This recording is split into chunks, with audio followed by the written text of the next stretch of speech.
Welcome everyone. Thank you for joining us today for today's OASIS Lunchtime Talk by Associate Professor Alison Harvey from Glendon College at York University, Canada.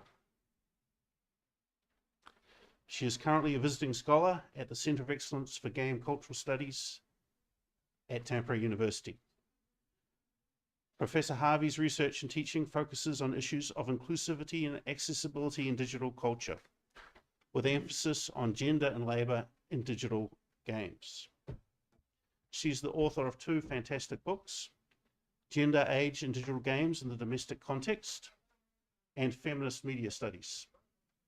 Her work has also appeared in a range of interdisciplinary journals, with much too long a list to read them all, so just the highlights are New Media and Society, Games and Culture, Feminist Media Studies, and many others. She's also currently the president of the Canadian Game Studies Association, a high honor indeed. Her talk today is called Promises, Politics, and Pipelines. Intro, and thank you all for coming today. This is by far the most fun and playful space I have ever presented in, so it's really nice to be here.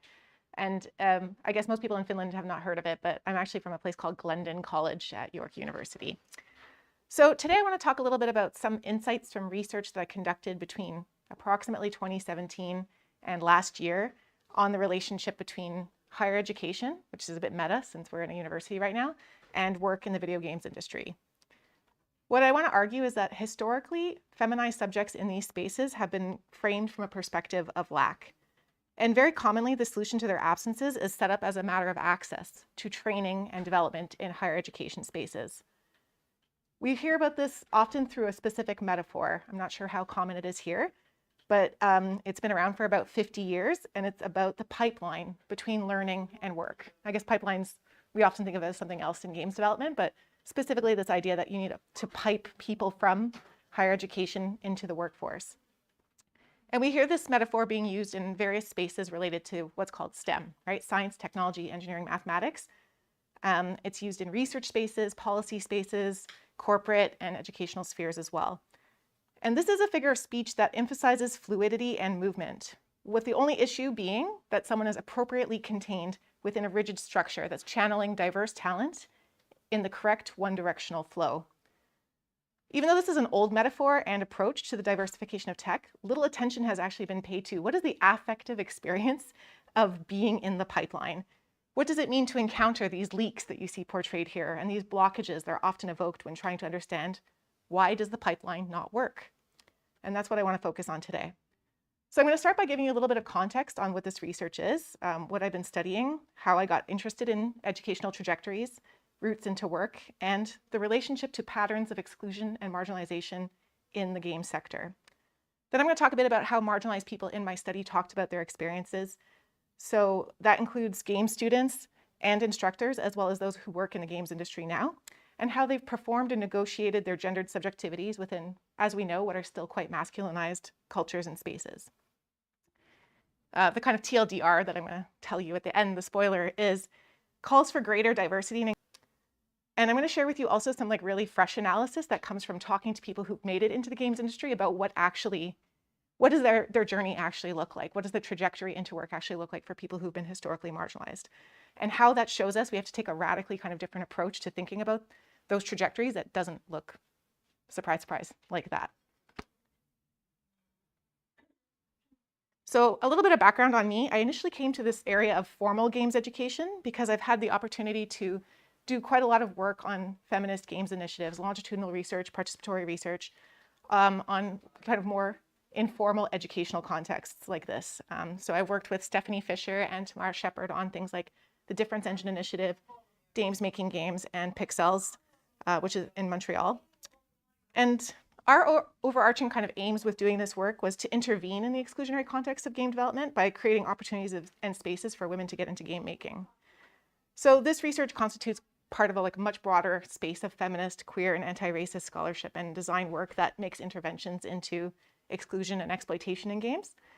And I kind of think of them as both critical and sort of utopian reimaginings of what games can be and how they can contribute to the reinscription of technological subjectivities in the industry, but also more broadly in culture. But it's really important to, like, lots of people like this and say like great work, but it hasn't been kind of universally welcomed in these spaces. So the broadened vision of who can be a game developer, to include those who participated in those initiatives that I mentioned, the reception was not always great. In fact, it became the site of some backlash in games culture at a particular moment that you all know about probably. It's not unique to these participants, but it was part of a wider cultural moment that responded to the broadening of audiences for games, as well as higher numbers of like visible and vocal women in game development, critique, and journalism. So we all know about this, infamous Gamergate campaign. But there is like a direct connection between this and those initiatives that I was talking about, because Zoe Quinn was one of the participants in the Difference Engine initiative, and Depression Quest kind of was a sort of product of it. And of course, what we saw about increasing numbers of participants in this space was these kind of critiques of it's not really a game or anyone could make it, which constructs legitimate game making really, really narrowly. So there's this, on one hand, a democratizing sentiment that everyone can make games. And on the other hand, this kind of backlash about what is legitimacy in this space, what is a real game maker? And of course, that kind of construction really tends to disqualify these like feminist and queer interventions and see them as lesser in some way, right? They're amateur or hobbyist. And that really does devalue everything except for a very narrow kind of set of ideas about what are the right kinds of technologies to make games, what are the right kinds of games to make. And it really reaffirms a long-standing framing of girls and women in games and technology as lacking. So games kind of reflects very much an Aristotelian framing of feminine subjects, understanding women and girls' participation from a standpoint of lack. So that, of course, includes their apparent deficiencies in qualities like passion for the right types of games or game technologies, or expressions of the correct types of pleasure or investment in the media form. And this is very much captured in what Simone de Beauvoir wrote in The Second Sex a long time ago, that femininity is really defined relative to masculinity by framing man as normative subject and woman as other. And this relationship is very much mirrored in games culture, where you always see there's the gamer and then the girl gamer, right? Like, to have to qualify it in that way really just affirms the male subject as the default. So despite the fact that we've seen this broadening of digital play practices and audiences over the last 15 years, we still also see a persistent framing of femininity as lack. Participation in games remains defined according to an interpolation of a normative white male subject that affirms girls and women as other in this sphere. And legitimacy debates are key to that kind of othering in this space, where the discourse revolves around the deficiencies. And in this way, legitimacy in games really does parallel other spaces and technocultures, where there's a lot of kinds of critiques about authenticity that are made through references to credentials and to, sort of what kinds of obsessiveness or mastery that you demonstrate. And we saw this in, I don't know if you've ever read Joseph Riegel's work on The Fake Geek Girl, but there's quite a lot about what is authenticity in that space that is very similar to in games. And what he found is that these boundaries around, what is the right way to participate really create a double bind for women, where they're both too geeky and not geeky enough. They're judged based on their physical appearance and their knowledge, and they're ultimately deemed as lacking in both ways. And these double binds for women that are about skills and about appearance and about attention arise really regularly in games to this moment, right? Like, if you look at streaming, if you look at esports, they're coming up again and again. And so what constitutes credible forms of knowledge and skills in these sites are really moving targets, right? They're not fixed. They're constantly evolving to where women are participating. And the ways that know-how is defined and policed in relation to games consistently really does serve to affirm masculine power in relationship to the technology. The gamer girl as a subject position is not born simply from games culture. It actually came from a lot of educational initiatives where the idea was that games could be some sort of sneaky way to induct more girls into STEM. And so games have long been positioned as a way to socialize girls into places that they're seen as unlikely to find themselves. And particularly a really big priority in the 1980s, where there was a concern that girls would fall behind and be, quote, second-class citizens in the computer-intensive world of tomorrow. So techniques to address feminine lack have included things like designing games specifically for female audiences, often based on gender stereotypes, and the development of critical feminist mentorship approaches to game design spaces for girls. Overall, what we see here is that across both games play and production, women and girls' participation is traditionally framed from this standpoint of lack. There's that consistent focus on the shortcomings of girls and girl gamers, And that, of course, just reaffirms what is the real gamer. These dynamics perpetuate a long-going association between masculinity and technology that remains female subjectivities in these contexts as unintelligible. Like you can't read them, you can't see them, you can't understand them. So what we know from this is that there's multiple barriers to girls and women to participate. And there's been a wide range of scholarship that shows this, especially overt exclusion in the form of misogyny and sexism.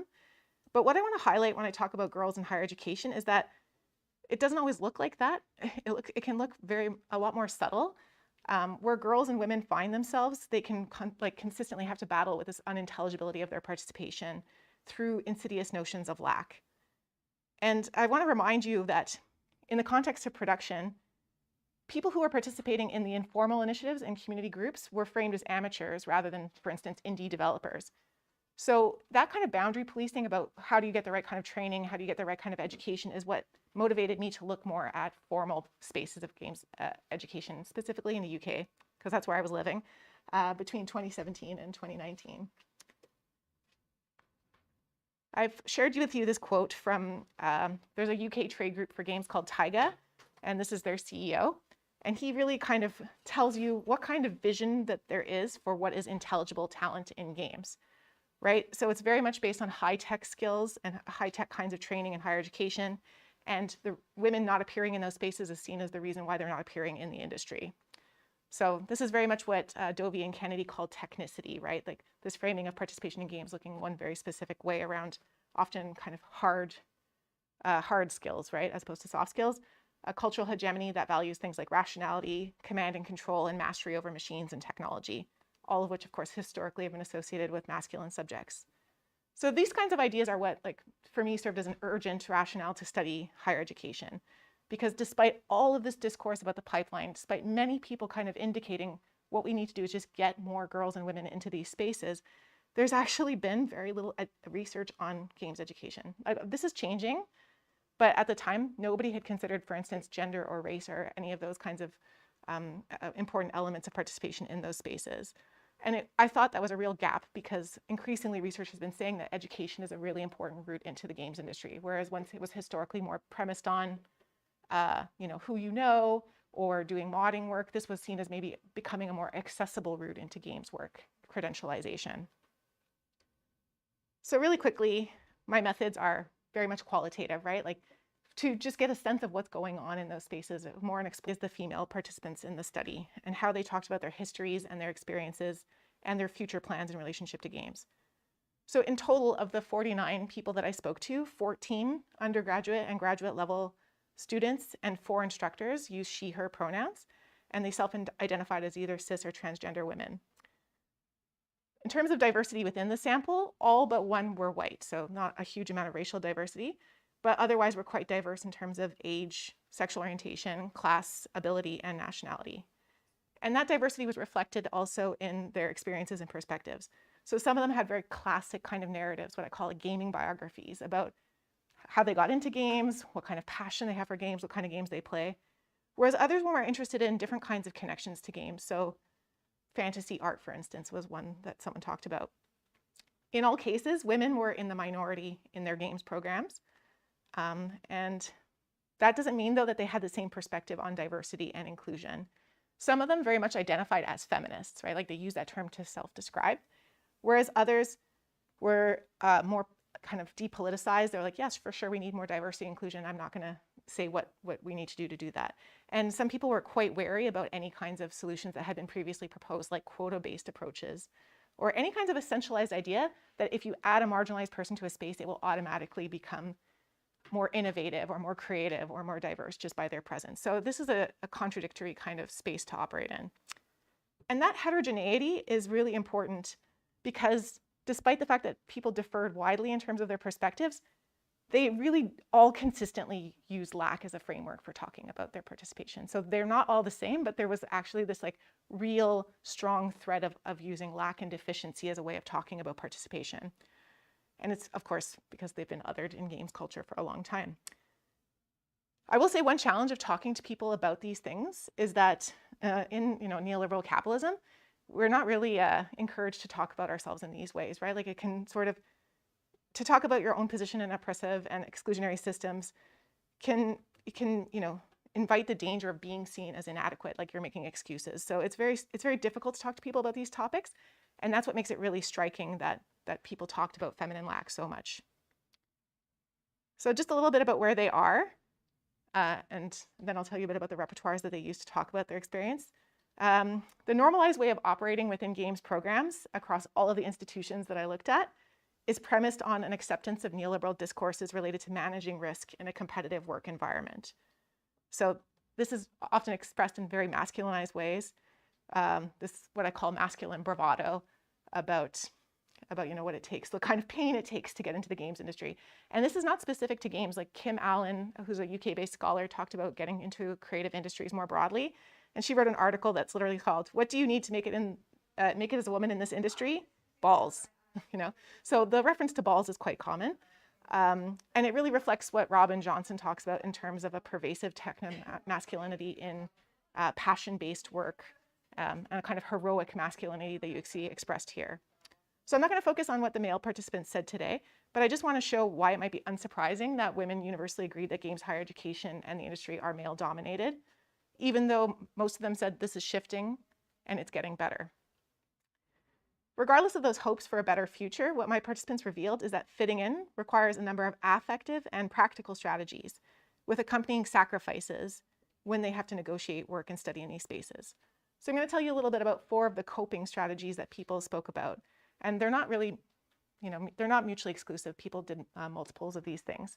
And what I really want to tell you about is the opportunity costs that come with coping strategies. These kinds of strategies and repertoires that people talk about draw our attention to what it's like to be inside the pipeline. What is it like to be experiencing a blockage, or what is it like to feel like you might be leaking out? So in spaces where cis and trans women are clearly underrepresented, and therefore deviating from the average student in the games program, it might not seem surprising to encounter exceptionalism as a recurring narrative. In a range of ways, my participants articulated how being a feminine subject is out of alignment with the norm and therefore exceptional. And then they talked about a range of strategies that they have to undertake to bypass that discomfort of being an outlier.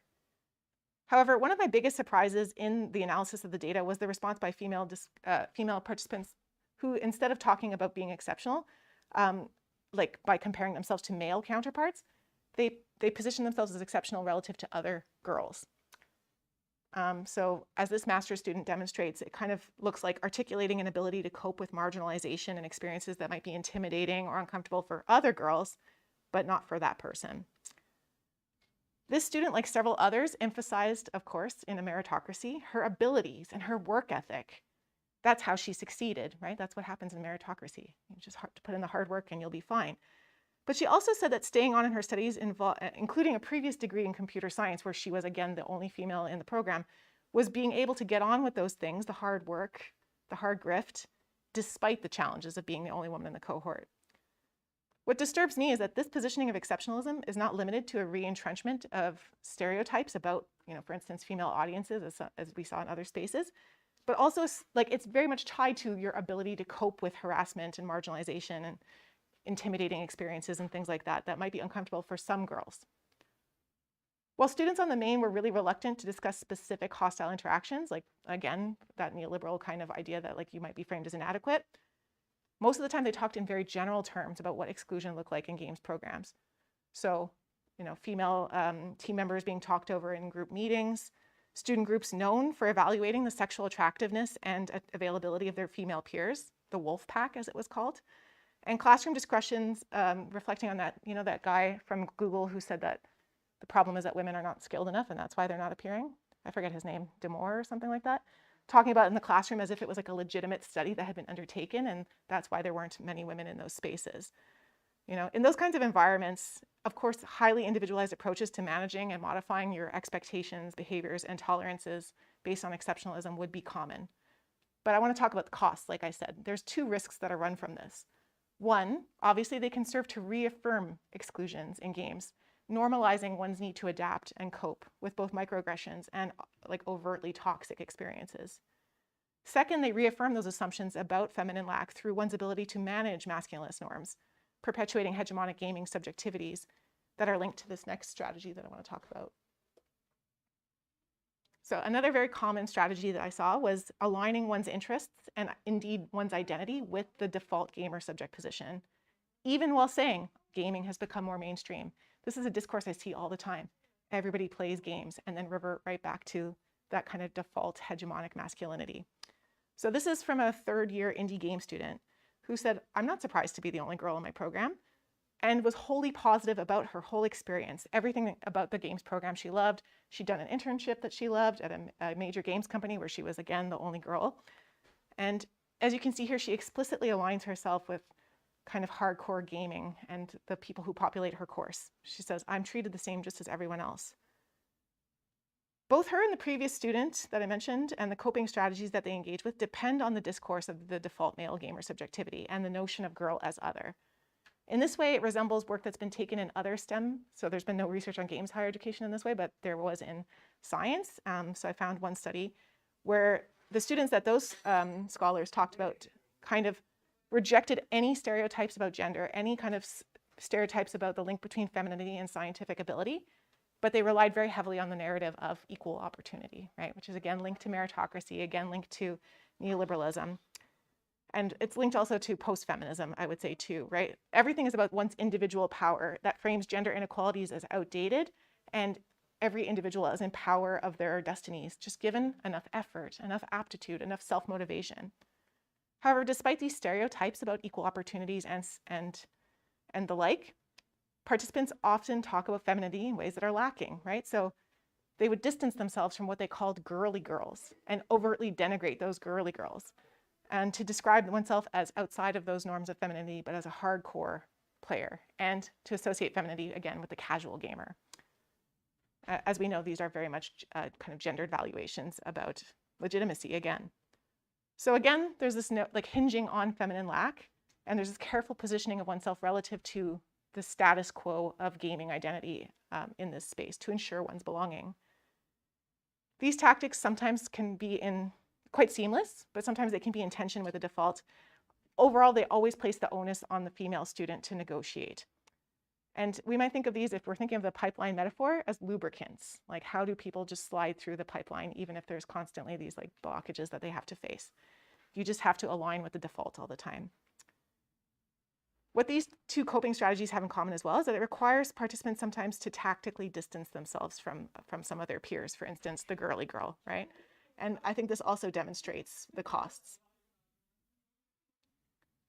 This was most common amongst trans students that I spoke to actually just pulling yourself, pulling yourself out, not making the effort to try to fit in, not trying to do any kind of strategic engagement, recognizing one's lack of fit, less trying to get on with it, and instead pulling away and self-isolating from peers. And that's quite a difficult thing to do because most games programs are based on teamwork, and quite a lot of things happen in like more social spaces, like for instance, game jams. So some participants told me that they just didn't do anything that involved any other students. They didn't participate in student societies. They just avoided all social situations entirely. For these students, there's clearly a me versus them understanding of their participants and the sentiment that they don't fit in and might never fit in. You can kind of see this from the quote on the screen here from a game design student. This strategy is framed as a sort of agentic resilience, right? I don't need other people. I can make it on my own. It's based on personal strength, individual independence. And it's not like necessarily an overt response to exclusion. In some ways, it's framed as a fake it till you make it kind of confidence. But for some of the trans students I spoke to, this really entailed a lot of self-management about whether they would choose to disclose their preferred pronouns or gender identity. One student told me that she told everybody, her parents, everyone on Facebook, everybody she knew online in her gaming communities, but wouldn't tell her peers in her games program.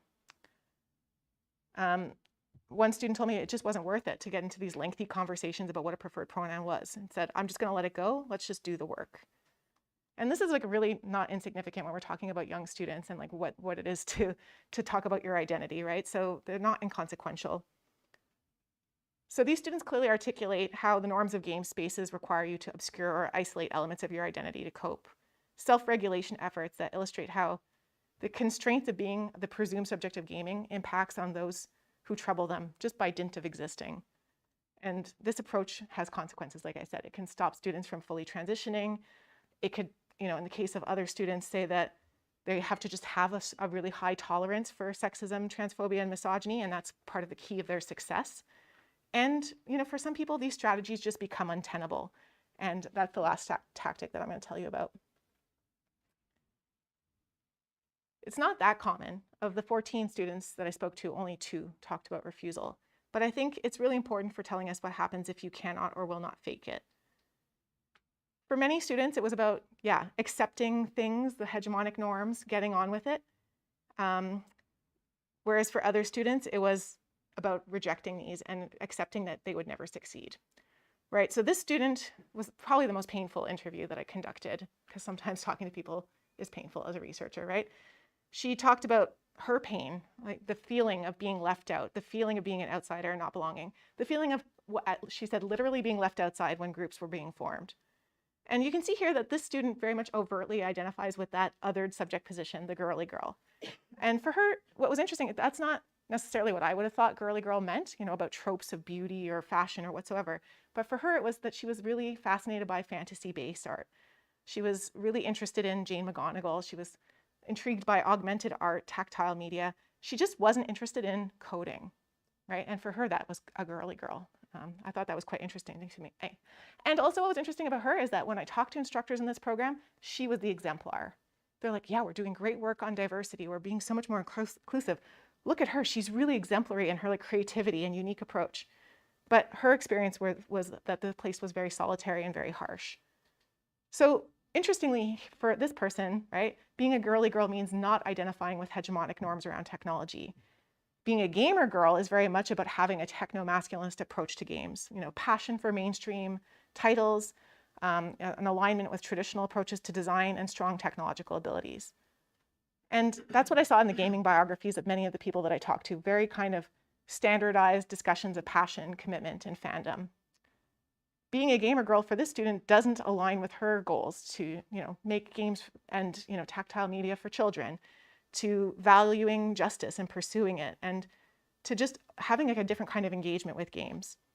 And the kinds of costs that she talked about were really, really startling. So she talked about physical distress, literally being in pain, in these configurations that students have to sit in to produce games for 10 to 12 hours a day. Emotional distress, isolation, the most disturbing internship I've ever heard about, and I'm not talking about sexual abuse, just literally the most toxic microaggressive space that you can imagine being in for 8 hours a day.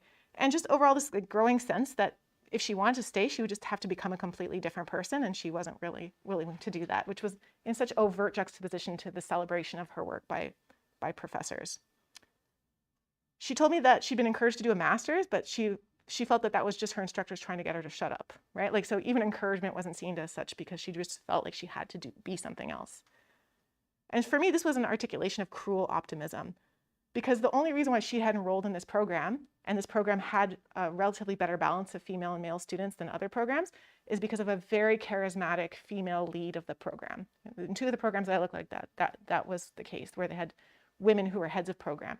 And they went to these open days, as they're called in the UK, and actively recruited female students. They would go to the animation booths, they would go around to where they knew the girls would be and be like, have you thought about games? You're welcome here. And that worked to pull them in, but it doesn't work to keep them in, right? And I would say that's a bit of cruel optimism.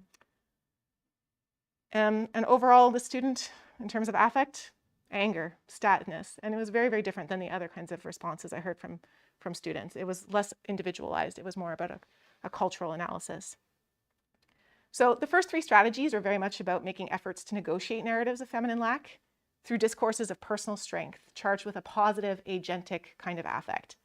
And that bravado really mirrors how, more broadly, students accept things like exploitation and labor, and could somehow envision for themselves really great working futures despite very serious structural challenges, including in the case of UK students, Brexit, and how that would completely limit their mobility.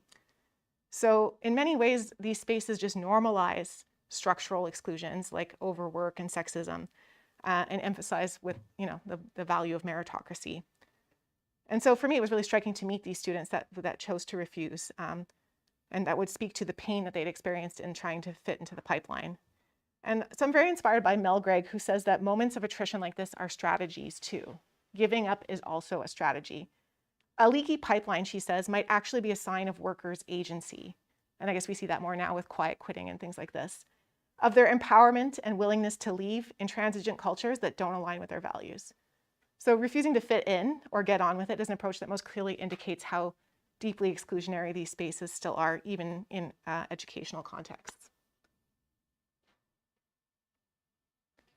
So I've tried to talk a bit about the fact that coping strategies have costs. They often depend on, denigrating femininity, accepting marginalization, harassment, denying the pain of isolation, or how important it is to really talk to be oneself in terms of gender identity, or being just leaving games entirely.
Did I press a button by accident? No, I think the battery might be going, and maybe gone. Let's see. Okay. Where was the bucket? It's so hidden. Yeah, you can still get it. Let's see how long it works. I think this is a great moment to have a battery change anyway, right? Like I did really want you to look at this because I'm coming back to the metaphor of the pipeline, which this is obviously not a pipeline, right? So what's the connection? I will make a connection.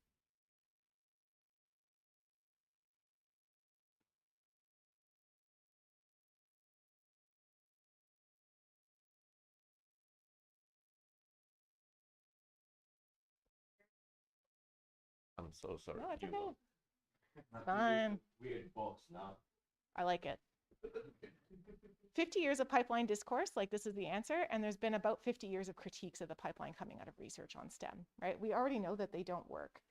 We know that they don't take into account the fact that there are intersectional barriers for people working in tech, right? Like a lot of the students I spoke to were white women, but we know that racialized women have other kinds of struggles in those spaces. And it's really mechanistic overall. It just says that if you can like put enough force onto people, pump them in, prime them for employment, inevitably people will be propelled towards success. And that's not the case, as you saw with that student who was worried about having to change herself to get a job. Sorry. It is actually hard to do both things at once. You can try putting it on the stool. Okay. And then moving it in front of you or something. Not sure. People are not water. People don't go through pipelines, right? Are you volunteering to be a microphone? People are not technologies, except when they are. Yeah. Pipelines don't address institutions, right? Pipelines don't address the context in which people are operating. Thank you. And I think it's really interesting that pipelines often put an emphasis on students, but they don't talk about teachers. And the 4 teachers that I talked to were really, really interesting to talk about because they really emphasize that, the pipeline's not just about the supply side. This is all about when people get in, but what happens when they do get in? And so the teachers talked about what it's like. One who was exactly that one that I mentioned that like encouraged many students to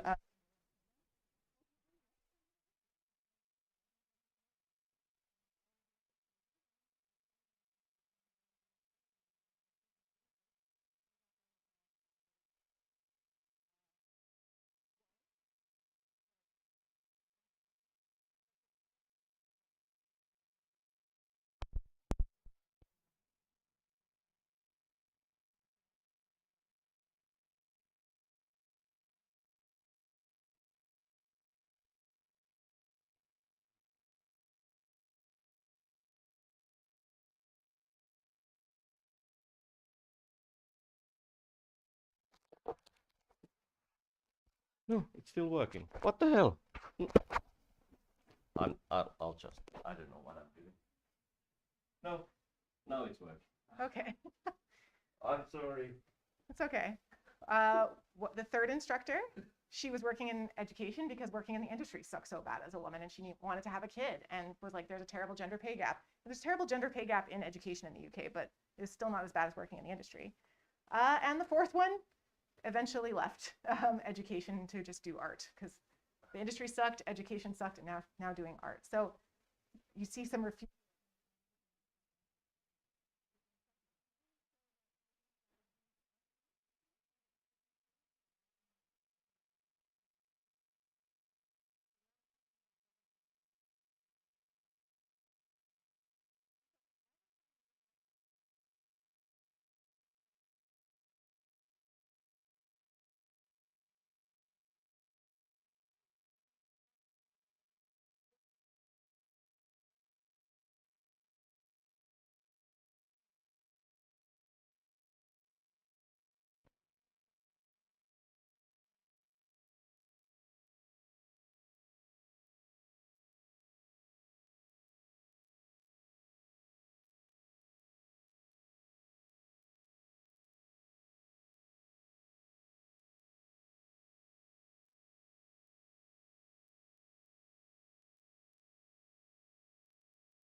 thing on programming and often automated increasingly. Where are these art students going? And you want me to stop? No, just keep on going. Okay. This doesn't even get at, of course, like the toxicity that we all know about and the sexual harassment that just doesn't seem to be abating. And let's sprinkle in the pay gaps, let's sprinkle in some crunch and early attrition for anybody that wants to have a family. So like, why would we even want to put girls in the pipeline? I don't know. And this is just continuing to kind of renew itself in, emerging games cultures, I would say, where, the continuing kind of like double binds for women around effort, around hard work, around appearance continue to like strike. So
Otherwise, yeah.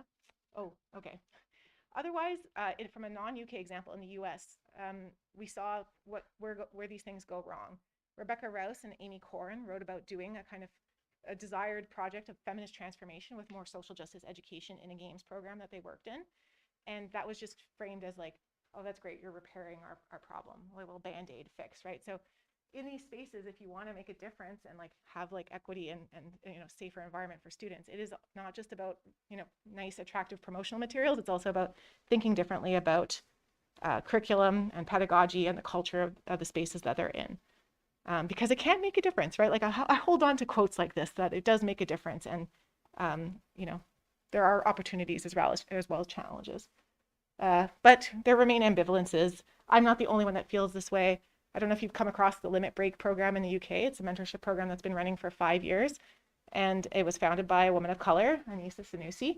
And obviously she's doing the work. It's been going on for 5 years and she has a lot of partners, but she really reflects this kind of, this idea that like, what are we getting people into? So there's a kind of shared discourse, I think, maybe around this that's starting, which is not just about getting in, but thriving and surviving, not surviving, thriving and having rewarding careers. And it made me wonder, okay, so we know that games higher education is not necessarily the answer, but like there are diverse people in the games industry. Like where did they come from? And like, can we move away from the pipeline to thinking about pathways instead and different kinds of trajectories? And how would they describe their route into the games industry? So really super quick, I did another follow-up study in the Zoom interview days, which is really good in a way for research because I talked to 50 people in like 3 months.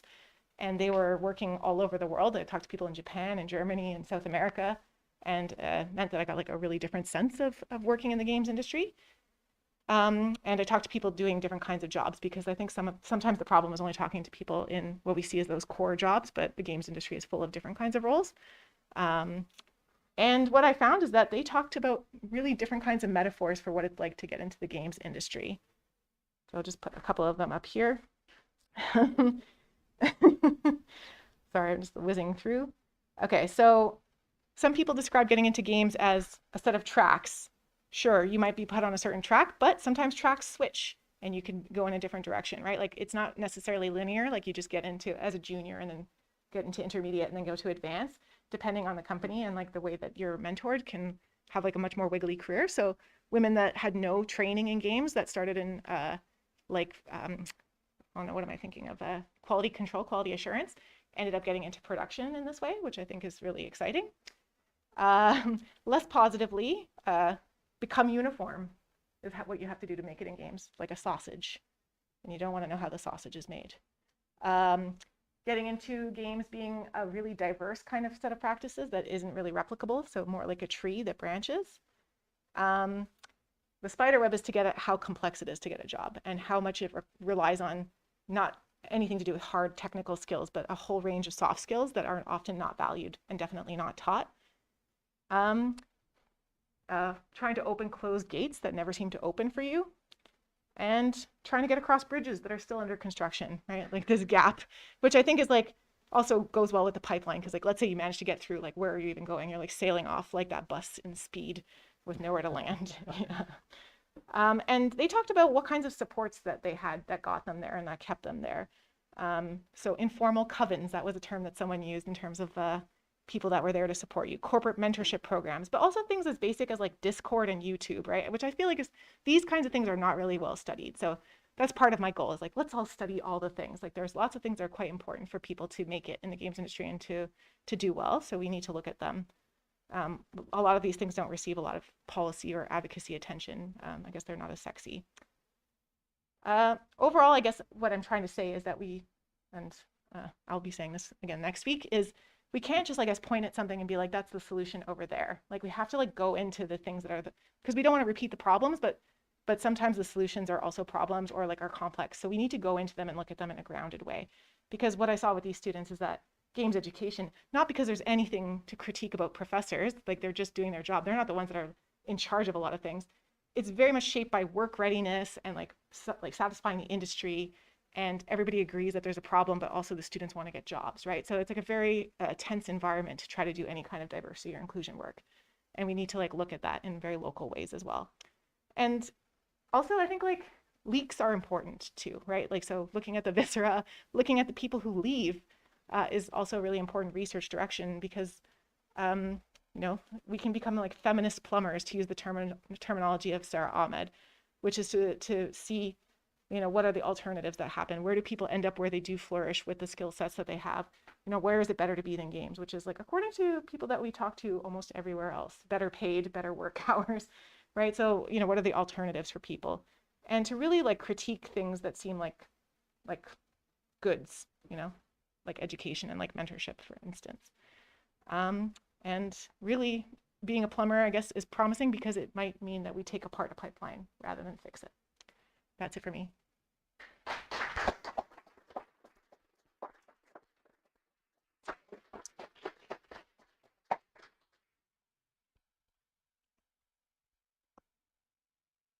So the mic kept cutting off because it needs to be close enough to the speaker. Or even, but I'm not sure. Heikki was a big. Thank you, Heikki. Yes. Thank you Round of all for applause for Heikki. sharing with us. And thanks, Miko, as well, for your work. Bad day for tech. Yeah, it happens sometimes. How's everyone going? Does anyone have a question for our distinguished guest? Okay, I can see Usfa's got her hand up. Usfa, I don't like to throw things. I find it brings out toxicity in me. So I'm just going to pass it to you. Thank you, Tom. Thank you so much, Alison, for the talk. It was very interesting and informative and inspirational as well. I was interested to hearing your focus here was on the students, but you also observed these programs and were hanging out there. And was there any kind of initiatives, or did the professors mention, or did you ask about whether any initiatives to somehow improve the culture or make it more inclusive? Or was it just, okay, let's try to get them in and then just leave them at that, push them into the pipeline? Don't start talking yet, because the mic will cut out. It's okay. Thank you, Usfa. And thank you for saying that it was inspirational, because I do sometimes think I sound like a really grumpy, like, it's broken. And partly it is because it's the answer to your question is actually no. Like, in context, it is all about getting them in and not changing what's going on inside in those programs that I looked at.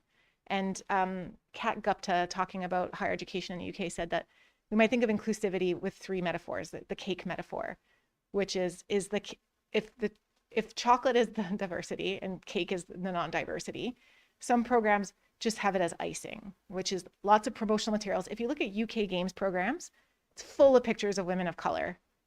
I don't know where they came from. They're not in the programs. So that's like the diversity approach, like the icing approach to diversity.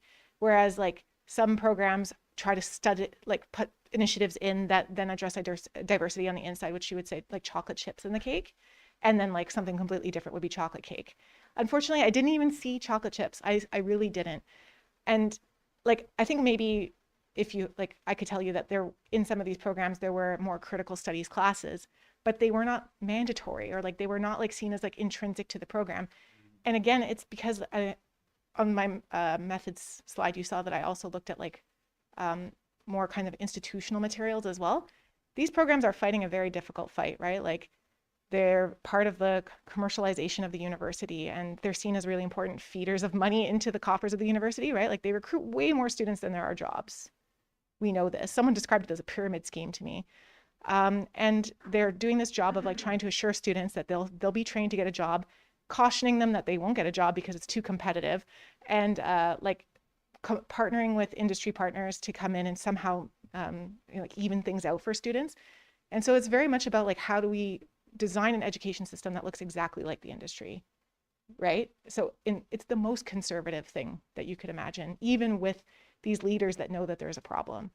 And they don't feel good about it either. So I really don't want to sound like I'm crapping on my colleagues who are instructors in these programs. It's not at all the case.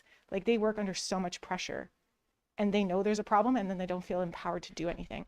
So where I saw the opportunities for inspiration, I hope, is pointing outward to these other things, right? Like these women in games jams, these women in games organizations. In the UK, there's a lot of them, right? There's a massive women in games jobs. There's like tons of organization for LGBTQ people. There's also what they call BAME in games, which is Black, Asian, minority ethnicity, which is like what we would call people of color in Canada. But that's the problem, it's like not in the pipeline at all. It's like outside spaces. And that's why talking to people who, the other way around, reverse engineering their trajectory is like really important for seeing where those sources of strength and communal support come from. Right now, they're not in the cake. Yeah. Thank you. You have to go all the way to the back. Yeah. Okay, folks. Oh, right. Well, I'm bringing it. Thank you. Hi, thank you. It was really wonderful. And my question, question slash comment was about your part where you mentioned about interviewing with the trans student, and you mentioned like a lot about like how it's like they are like how they're like isolated as like a method of survival. And I also think like part of it it's like you mentioned like they were like closeted trans persons who were like not as open, so but I think those that are open as like trans women like me, they still suffer from like trans misogyny, and that's another like element that they might have to double with. And I also interested in knowing that did you interview any non-binary people, because many non-binary people still suffer from like trans misogyny and misogyny in general because of like how people perceive them.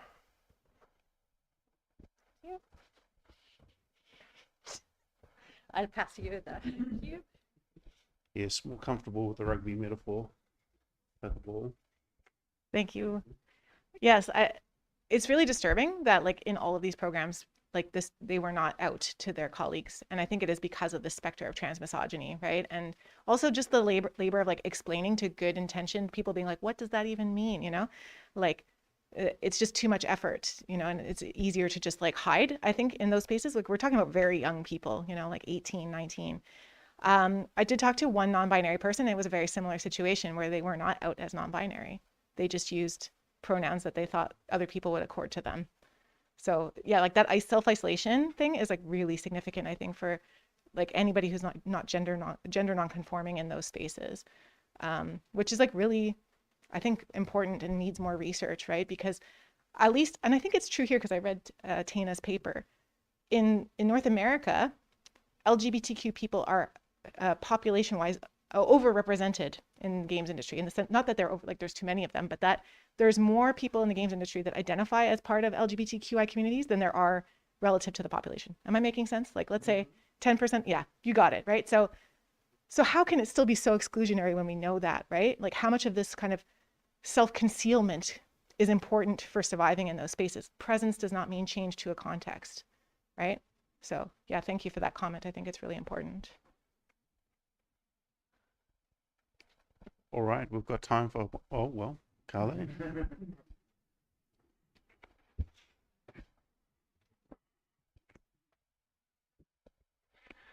Yes, thank you.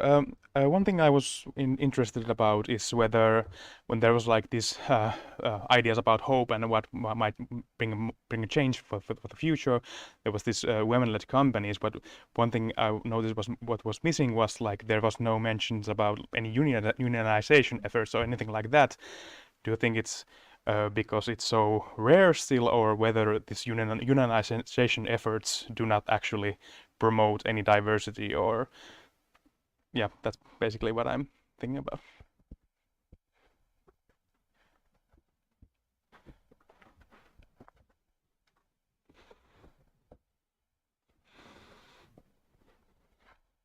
Thank you, Tom. My You'll have pleasure. to give you a round of applause too.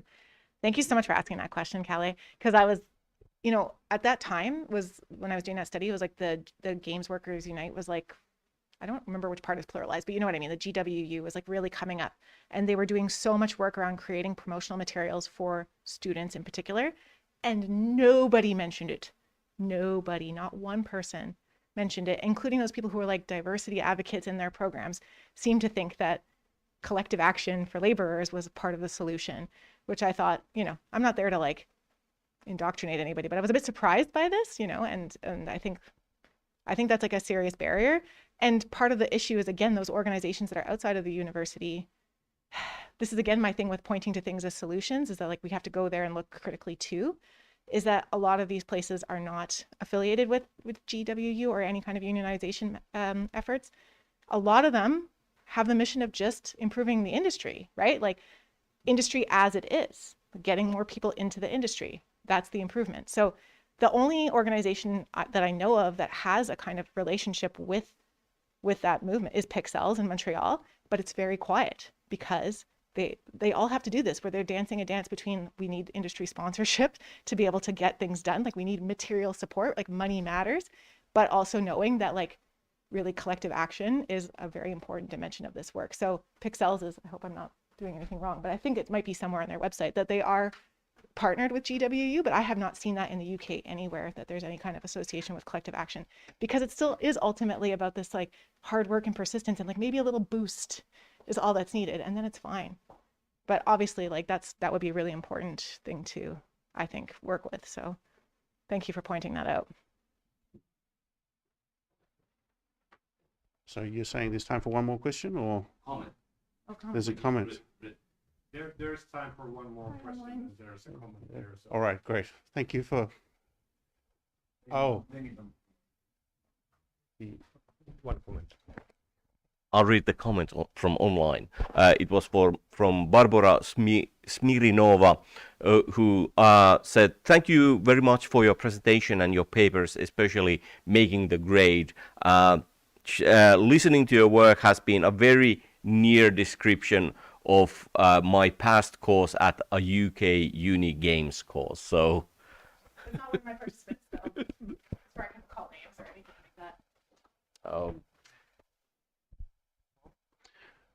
Okay, so I think that's probably time, right? Unless there's like a very short question with a yes/no answer. Oh, okay. I don't do those. Yeah, well, okay. So you're the one who drew things to a close then. Thank you very much, Thank you, Tom. Professor Harvey.